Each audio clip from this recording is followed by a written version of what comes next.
പുരാതന കാലത്തെ റോമൻ സാമ്രാജ്യത്തിൻ്റെ പ്രബലമായ ശക്തിയായിരുന്നു പ്രതിജ്ഞാബദ്ധരായ അവരുടെ സൈന്യം. ഈ സൈനികർ യുദ്ധകലകൾ നിരന്തരം പരിശീലിക്കുമായിരുന്നു. അതിൽ വാൾ പരിശീലനം പ്രാഥമിക വ്യായാമങ്ങളിലൊന്നായിരുന്നു. രാവിലെയും വൈകുന്നേരവും സൈനികർ ഈ വൈദഗ്ധ്യം പരിശീലിച്ചു. 6 അടി ഉയരമുള്ള ഒരു മരത്തൂൺ സ്ഥാപിച്ച് അതിൽ വാൾ കൊണ്ട് വെട്ടി പരിശീലിക്കുമായിരുന്നത്രേ. ശത്രുവിൻ്റെ ഏറ്റവും ദുർബലമായ ഘട്ടത്തിൽ അവനെ എങ്ങനെ വെട്ടാം എന്നവർ സൂക്ഷ്മതയോടെ നിരീക്ഷിച്ച് പ്രയോഗിക്കുമായിരുന്നത്രേ. പുതിയ നിയമത്തിലെ പ്രമാണമനുസരിച്ച് നമ്മുടെ പോരിൻ്റെ ആയുധങ്ങൾ ജഡീകങ്ങളല്ല. അത് കൈവശം വയ്ക്കുവാനോ ആരുടെയെങ്കിലും മേൽ പ്രയോഗിക്കുവാനോ നമുക്ക് അനുവാദവുമില്ല.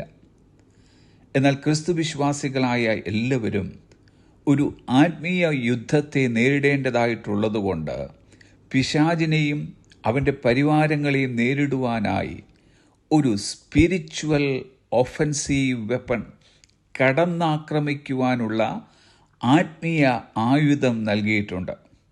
അതത്രേ എഫേസ്യർക്ക് എഴുതിയ ലേഖനം 6:17 the soared of the spirit which is the word of God, ദൈവവചനം എന്ന ആത്മാവിൻ്റെ വാൾ.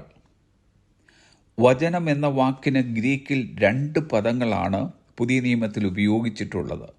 ഒന്ന് ലോഗോസ്, അതിനർത്ഥം റിട്ടൺ വേർഡ്, എഴുതപ്പെട്ട വചനമെന്നാണ്. 2 റേമ, അതിനർത്ഥം സ്പോക്കൺ വേർഡ്, സംസാരിക്കപ്പെട്ട വചനമെന്നാണ്. എഫേസ്യർക്ക് എഴുതിയ ലേഖനം 6:17 ദൈവവചനത്തിന് നൽകിയിരിക്കുന്ന ഗ്രീക്കിലെ പദം റേമ എന്നാണ്.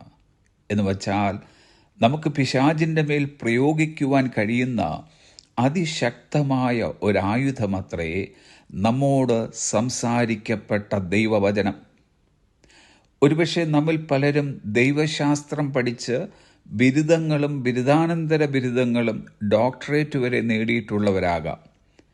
അങ്ങനെ പഠിച്ചിട്ടുള്ളതെല്ലാം ലോഗോസ് അഥവാ റിട്ടൺ വേർഡ്, എഴുതപ്പെട്ട വചനത്തെക്കുറിച്ചാണെങ്കിൽ നമ്മുടെ ദൈനംദിന ജീവിതത്തിൽ നാം പരിശീലിക്കേണ്ടിയതും പിശാചിനോട് പ്രയോഗിക്കേണ്ടിയതുമായ വചനം റേമ അഥവാ സംസാരിക്കപ്പെട്ട വചനമായിരിക്കണം. വചനം നാം പഠിക്കുന്നതും വചനം നമ്മോട് സംസാരിക്കുന്നതും തമ്മിൽ വ്യത്യാസമുണ്ട്. വചനം നാം നിശ്ചയമായും പഠിക്കണം. എന്നാൽ വചന പാണ്ഡിത്യം കൊണ്ട് പിശാചിനോട് എതിർക്കുവാൻ കഴിയുകയില്ല.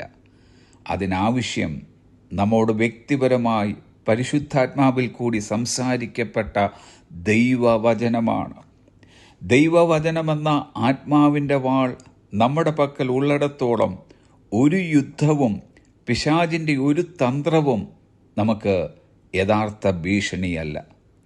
നാം ചെയ്യേണ്ടിയത് ഇത്രമാത്രം: രാവിലെയും വൈകുന്നേരത്തും ദൈവവചനം പരിശീലിക്കുക, വചനം വായിക്കുക, പരിശുദ്ധാത്മാവിലൂടെ ദൈവശബ്ദം കേൾക്കുക, അതിനെ ഹൃദയത്തിൽ സംഗ്രഹിക്കുക. പ്രലോഭനങ്ങളും പരീക്ഷകളും എതിർപ്പുകളും കടന്നു വരുമ്പോൾ നാവുകൊണ്ട് വചനം ഉച്ചരിക്കുക. Have a blessed day.